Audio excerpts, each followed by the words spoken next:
নূহ আলাইহিস সালামকে আল্লাহ ইরাকের কুফা অঞ্চলে পাঠালেন নবী বানায়া। 40 বছর বয়সে আল্লাহ নবুয়ত দিলেন, তিনি দাওয়াত শুরু করলেন। ক্বালা ইয়া কওমি ইবুদু মা লাকুম মিন ইলাহিন গায়র। হে আমার জাতি, তোমরা যদি শান্তি চাও, মুক্তি চাও, রাস্তা একটাই, পড়ো লা ইলাহা। তোমাদের পূর্বপুরুষদেরকে শয়তান ভুল বুঝিয়া মূর্তি পূজার প্রচলন ঘটিয়ে দিয়েছে। পৃথিবীর ইতিহাসে প্রথম মূর্তি পূজা। এই জন্য হিন্দুরা দেখবেন বলে আমাদের ধর্ম সনাতন ধর্ম, মানে পুরাতন ধর্ম, কারণ তাদের ধর্মের এই মূর্তি পূজা শুরু হয়েছে নূহ নবীর আমলের পূর্ব থেকে।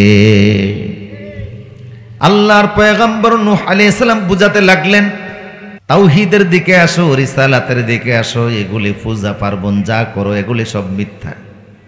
যাদের সামনে মাথা নত করো, সাহায্য চাও, এ নিজের উপকার করতে পারে না, তোমার কোনো উপকার ক্ষতিও করতে পারে না। তোমার হাতে তৈরি মূর্তি এগুলি ছাড়ো, আল্লাহর দিকে আসো। এইভাবে করে তিনি দাওয়াত দিলেন। একটা দুইটা বছর নয়, 950 বছর দীর্ঘ দাওয়াতে ওনার হাতে কালেমা পড়ে মুসলমান হয়েছে মাত্র 80 জন। কতজন? 80 জন কালেমা পড়েছে, আর গোটা জাতি কালেমা বিহীন। ইন্নী দাআউতু কওমি লাইলা ওয়া নাহারা। আল্লাহ, আমি এদেরকে দিনেও দাওয়াত দিয়েছি, রাতেও দাওয়াত দিয়েছি, 24 ঘন্টা দাওয়াত দিয়েছি, সকাল বিকাল দাওয়াত দিয়েছি, প্রত্যেক ঘরে ঘরে গিয়ে দাওয়াত দিয়েছি, বাজারে দিয়েছি, রাস্তাঘাটে দিয়েছি। সবাইরে বলছি ভুল আদর্শ থেকে সরে আসতে, এক আল্লাহরে মেনে নিতে। এমনকি এটাও বলেছি, ফাকুলতু আস্তাগফিরু রাব্বাকুম ইন্নাহু কানা গাফফারা।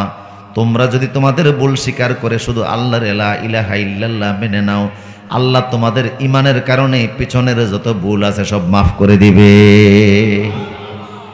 ইমান গ্রহণ করলে পিছনের সব গুনাহ মাফ হয়ে যায়।